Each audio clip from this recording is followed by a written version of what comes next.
doesn't quite have the same slurp effect as like a coffee or like a bulletproof coffee or this or that. I'm actually having I think I've had it once on a Q&A before, decaf green tea. I don't even want to call it like a bulletproof. I don't even consider this a bulletproof. To me, it's just like a butter latte. So if anyone crazy wants to make this thing, it's decaf green tea, just for like some like remnants of flavor in there. So decaf green tea, half a stick of butter. So I get all my butter from a place called, I get most of my groceries from a place called Daylesford. There's many of them here in London, one of those like very fancy like organic farms or whatever. But half a stick of butter, so that equates to roughly around like 700 calories, some MCT, and a little dropper of stevia, just like for some flavor. And yeah, I just call it a butter latte. So if any of you guys are ever struggling to get some calories in, yeah, I do around a stick of butter a day. So I do 2 of those, and it's like an extra 1,300 calories, and it's pretty much all fat, which for me is perfect. Obviously, as you guys know, I'm doing keto carnivore, pretty much carnivore, except I have avocados in the morning with some salmon. So yeah, that's me rambling on. I'll do on a Private Victories podcast, I'll do like a 2 or 3 month update on carnivore, how it helped with my autoimmune condition, and just like my general health life update. Because yeah, I gained 4 kilos at the time of recording this, 4 kilos of pure muscle gains in 5 weeks. And also in those 5 weeks, those were probably the worst 5 weeks of training in the past couple of years. So yeah, some pretty intense stuff, but we'll get onto that later. First question is, how come the latest Private Victories podcast is no longer on YouTube? I'm recording this on the 26th of October. I think this will probably go out like mid-November or something like that. So I uploaded a week ago, or actually around 10 days ago at this point, the Private Victories podcast with Richard Harris, a good friend of mine, on everything that's going on in the world right now. And we even mentioned that we're like, look, realistically, this will be taken down, and it did get taken down, and I got a channel strike because of it. So yeah, just like we knew it was gonna happen. But if you want to listen to it, still, it's available on Apple Music and Spotify. So yeah, if you want to listen to it, Apple Podcasts and Spotify Podcasts, it's available on there. Have a listen. The next question is, from watching your videos for a while, I get the sense that you have a strong mindset and are hard to shake off your game. Thank you. Can you give some advice about the rituals you have implemented to cultivate this state of mind? So I'll tell you a little bit about the way that I work. Usually what will happen, and this happened in 2019 and this also happened in 2020, is the first half of 2019 and 2020, I did a really aggressive 6-month sprint where I was working. And honestly, when I say work, like I actually mean work. For me, work is not emails. Work is not, a team call. Like I'm talking like intense fucking work. Probably 10 hours a day, which as I said, like of intense work. And then outside of that, an extra, 2 or 3 hours of, team calls, sales calls, whatever it may be. So yeah, usually 2019 and 2020, I was genuinely working from around like 9 to 9 every day. Sometimes even later than that. And I don't recommend that, but that's kind of how I get. I get into stages in my life where like I go with the flow of the seasons. I've had many actual high level entrepreneurs, 7-figure entrepreneurs in the space reach out to me about how consistent I am and how I stay so consistent. And I give all of them the same piece of advice, and I use the same analogy, which is like, people think that when you're riding a bike up a hill, you should actually give more effort as you're riding up, because you're against resistance, you want to keep up a good pace. And then while you're going down, you don't pedal, you slow down. That actually doesn't make sense, because think about it, when you're fighting through resistance, you might add an extra, 2 or 3 miles per hour, or I don't know what it is in racing terms or biking terms, but yeah, let's say hypothetically an extra 1 or 3 miles per hour you might add to it.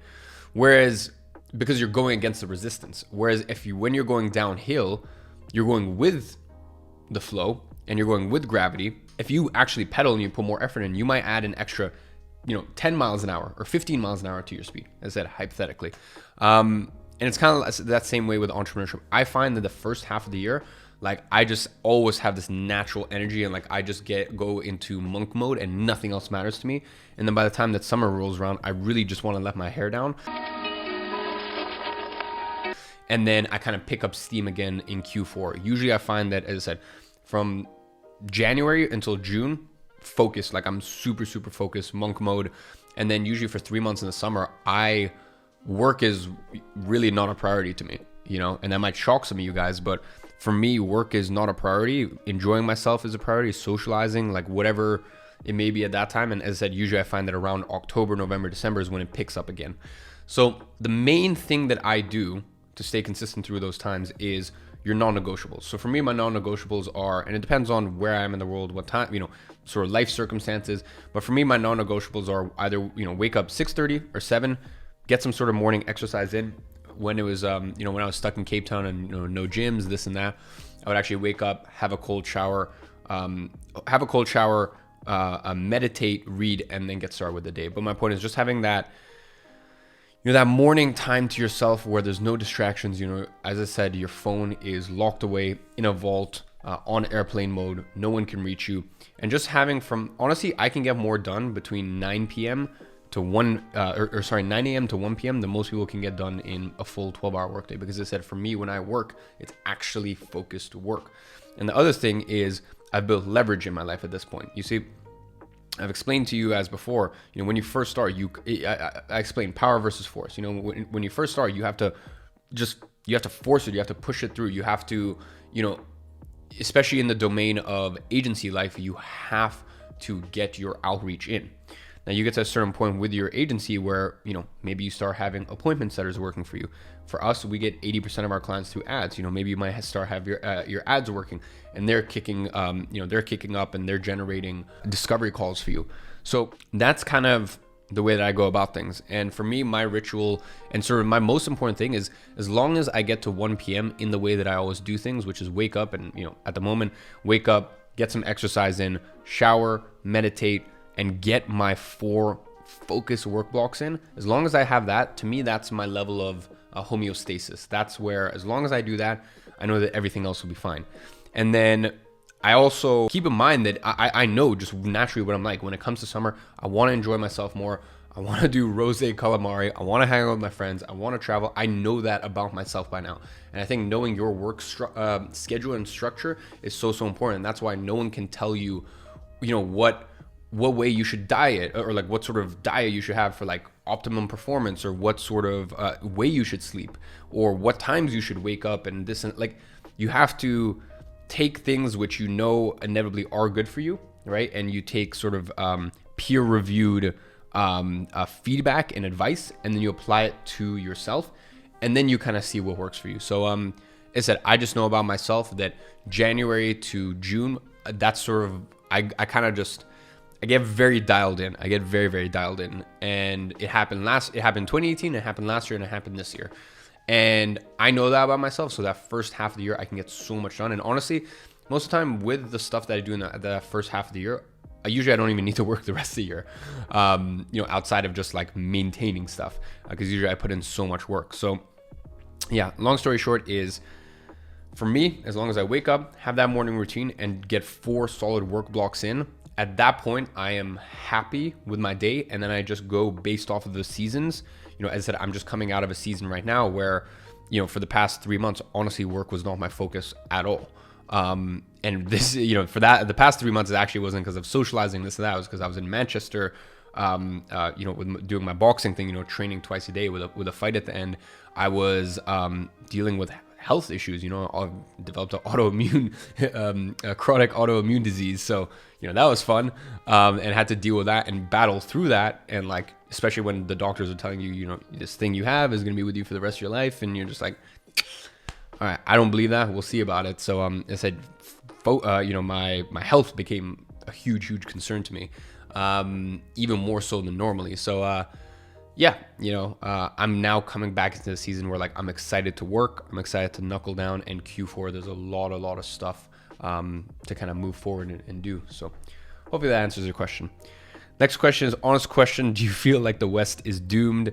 No, I don't think it's doomed. I mean, look, I kind of oscillate between thinking like the worst case scenario. And when I say worst case scenario, I'm talking in terms of like, you know, there's a lot of stuff where like, I don't know, I feel as though people look, especially in the Western world, look at other parts of the world and they're like there's some dissonance on like, we're still on the same earth. Like, for example, like if you look at China, like people are, because even if you look at, them rolling out 5G and whatnot, it's just like now we have all the raw ingredients to facilitate an even more authoritarian state. So, do I think the West is doomed? No. I just think, look, if there's a part of the world that I would want to live, it is the West, right? It is the West, just quite frankly. I just think if you live in the West, you need to, be clued on to a lot of the fuckery, a lot of the ways that you are just destined to almost fail, and the way that they try to catch you out from day one. Things I'm talking about in terms of your health.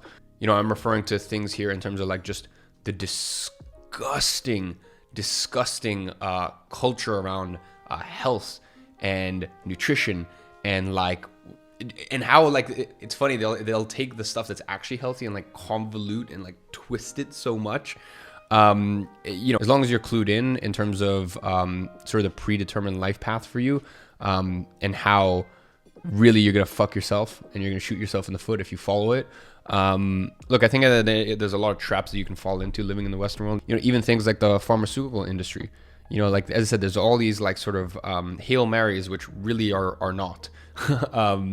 So do I think the West is doomed? No. This thing that's going on in the world right now, it honestly, you don't need many brain cells to figure out what it's about. And there's things like track and trace is here to stay. It will never go ever. It will never ever go ever, and it will be hailed as this thing for your own self-protection when it's not. Like it's got nothing to do about it. It's got everything to do about them having a more close control and grip over you.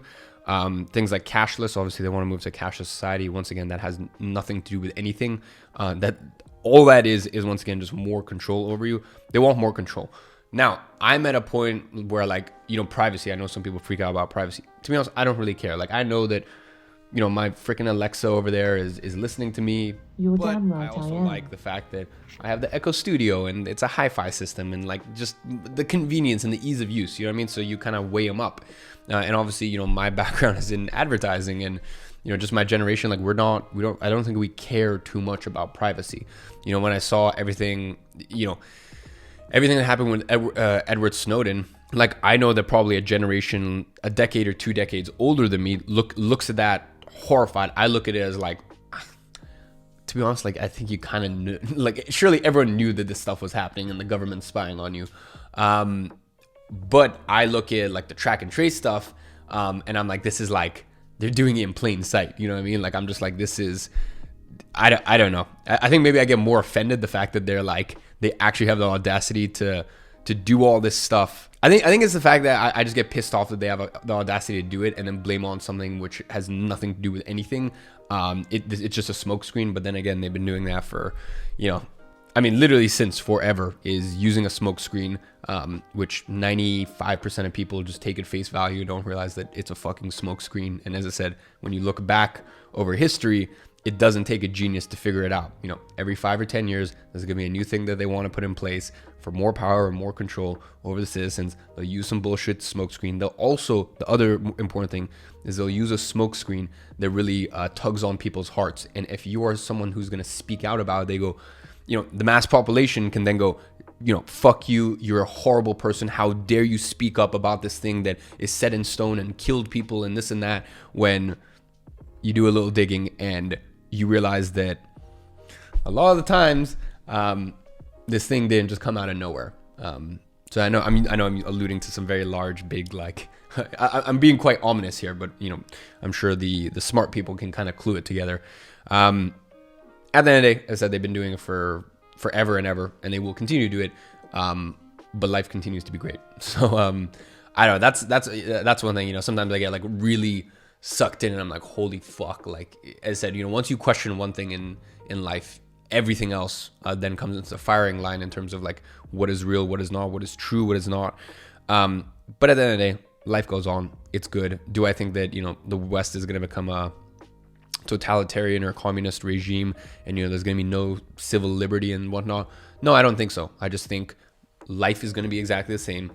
The only thing that's going to be different in 24 months is there will be a track and trace, like as standard, and like track and trace and cashless. Does that really affect my life? Honestly, no. Like that's the other thing where like, I know this is just me personally, but like, I'm like, to be honest, just like get it over with. Like you don't need to, you don't need to keep whistling the horn of this bullshit thing that, as I said, has literally nothing to do with the real intentions of what's going on. Just honestly, just take away some of my liberty. Like, I don't care. So yeah, look, life goes on. I don't think we're heading for a communist or pure totalitarian regime yet. So yeah, I'm not super worried. If you asked me 2 or 3 months ago, it was really rattling in my mind. And then I realized, in the same way, like I laugh at people when they like get hooked on the presidential campaign. Look, yes, I understand there are some socioeconomic repercussions of it, and I get it. If you run a hedge fund, it's important to know this stuff, or maybe even if you're a big real estate investor, or maybe if one of the candidates says, by the way, big keyword there, says they're for or opposing a policy that may or may not benefit or, as I said, detract from your livelihood. I kind of get it, but I always just kind of laugh at those people. So in the same way I laugh at those people, I think I kind of just realized, I got to a point where I laughed at myself, and I'm like, yes, Iman, it's good that you know what's going on in the world, and it's good that you are clued into what sort of everything that's been placed in 2020, like what the real intention of it is. But at the end of the day, will it really change your life? No. I mean, even like a freaking hard lockdown, like honestly, my happiest months in the last 3 years were between March and July during full hard lockdown in Cape Town. To me, those are my most peaceful 4 months of my entire life. Well, as I said, definitely the last 2-3 years. And that was a full lockdown. So I don't know. I've been sucked into the matrix before, and then now I'm just kind of like, look, it's good, but it doesn't really affect your life. And I think for anyone here, it's really important that you know what's going on in the world, and you look back in history. And as I said, you look back in history, and just put on your thinking cap and look at life events, and you'll see I'd say 80% of life events were pre-planned. They were pre-planned, manipulated, and they just weren't what you were told they were. As I said, as long as you kind of have that lens, you know that, and you question things, just know that everything that goes on in life, for the most part, really won't affect you ever. Life just always kind of goes on. Next question. If I remember correctly, you said before that you make a no-risk offer for clients to sign on by providing a money-back guarantee if you can't get them results in 3 months. Are there other ways to make a no-brainer offer that don't involve giving a refund? I'd be happy to provide clients with refunds if the needs arose, but it kind of stresses me out because then it's like I can't touch the money until they've given me 3-month trial has been successful. I'll read this out first. I'm asking because I feel pretty confident that I'll finally sign my first client within the next 2 weeks. Congratulations. I'd like to take my money from the retainer and join agency incubator, but I feel as though I maybe shouldn't touch any of the money until after the 3 months, so that if a client does ask for a refund, then I have it all to give back. Are there any alternatives to money back guarantee post the 3-month trial? First of all, I don't know what you're talking about with the 3-month trial. I don't do 3-month trial with clients. I just sign clients on for 3-month minimums. That's a standard what we do. This year, we've actually only been signing clients on for 5 or 6 months, except for a client that I actually brought on very recently, which is a dating app. I don't want to say that. We're 99.99% of the way there. Everything's approved, green light. It's just this dating app has investors, so they need to green light it, but we're 99.99% of the way there. So I actually don't want to say I signed them. But with them, actually, I told them I want to do rolling month by month because I'm more scared to bring you on realistically than you probably are to sign us or bring us on as your agency. Because I don't know, that's like SaaS and sort of any sort of startups and stuff like that. Even if they have really, really good funding, it can be a toughie. Anyways. Back to my point. So the way that we do things is this year we've been signing clients on only 5 or 6 month minimums. Usually we do 3 months. And the other thing is I don't actually refund after that 3 months if we don't get the result. So what I do is rolling month by month. So except for the first month, because the first month obviously you need to set up and get rolling, etc., etc. So if in the second month we don't achieve, for our InfoPro clients, it's a 1.2x. So for example, if we spend 10 grand, we make 12. If we spend 100, we make back them at least 120 for us to, keep our service fee. The reason is because InfoProduct, it's literally, 100% margins, like there's no cost of delivery. So it's 20% that accounts for any sort of staff costs that they might need, or coaches, if they have coaches, or refunds, or merchant fees, or that sort of stuff. So basically what we're doing is we're only we're promising break even for our info product clients, and same thing with our e-commerce clients. We guarantee their break even ROAS, so we find what that is and guarantee it. So really our guarantee isn't nuts. It's not like we're gonna double your money or this or that. It's literally just, I'm not saying that we're gonna make you, and I show them case studies, I'm not saying that we're gonna make you a couple $100,000 a month return on ad spend like we've done for clients before. All I'm saying is that it's impossible to lose money because I'm hedging your entire downside. So as I said, that first month it doesn't apply, but from the second month on, it's just rolling every 30 days. If we don't get you the promised ROAS, then we refund our service fee, and that promised ROAS comes out to a break-even ROAS. So yeah, that's the way that we do it. So yes, technically you would have to hold the money for 30 days, or just obviously in my instance, I don't worry about it at this point. But I get it if you're low on funds, or you're not sitting on big cash reserves, then obviously you want to be a little bit more careful. But rather than 90 days holding on to money, it'll be 30 days technically. So yeah, hopefully that answers your question. Congrats on signing that first client, and hope to see you inside of Agency Incubator. Next question is, are Facebook ad costs going to go down after the US election? I'm having more trouble maintaining profitability. Yes. They will inevitably, because there's a lot of money being pumped in because of it. And especially just with obviously it kind of depends what sort of clients you're advertising for. That is one big note, how much of your budget is assigned to the US. So it kind of depends, but yes, especially within the US, obviously ad costs are really, really inflated at the moment. Also just Q4, that's another thing to remember, is big companies have big budgets, and now they are spending their big budgets. So as I said, I'm recording this on the 26th of October, so that's one thing to note, but I can tell you October has universally, for all of our clients, including myself, been a slow month and a tougher one in terms of ads. September was awesome, actually, really, really good. So yeah, that's just one thing to note. But yeah, luckily I think the US elections are end of November or something. So yeah, you ride the storm for 4 to 6 weeks. It's not like it's not profitable to advertise on Facebook right now. It's just obviously there is being a lot more money being pumped into the platform. So yeah, ride the wave, and then that's pretty much that. So ladies and gents, I hope you guys enjoyed this Q&A. As always, if you want to be drawn into winning an article from Gadzhi Clothing Line, we're actually giving away not one, but 2 masks right now, free of charge. Just go ahead and leave a comment down below. I am actually wearing the season 3. I'd say this is probably my favorite piece from season 3, and I'd say season 3 is probably the best line we have dropped yet, except for 2021, when you guys are seeing the full revamp of Gadzhi, the core collection coming out, evergreen, so that'll be available all year round, and then we've got seasons from there. But I honestly can't tell you how many compliments I've gotten on this shirt. It is ridiculous. So we've got this and 2 t-shirts coming. So as I said, I think this will probably be going out mid-November or something like that. So I think season 3 would have been launched by then. So yeah, go ahead, click down below. I've told you guys this 101 times before, because I always get in my customer support and even the Gadzhi Instagram, Amara and my team mentioned, people are always like, man, can you bring back this, or can you bring back this, or can you do this in this size? And it's honestly, your best bet if you want the product is just order it when it comes out, because it said when it's sold out, and we do a season model. So hopefully that makes sense. Ladies and gents, hope you guys enjoyed this video, and I'll see you in the next one.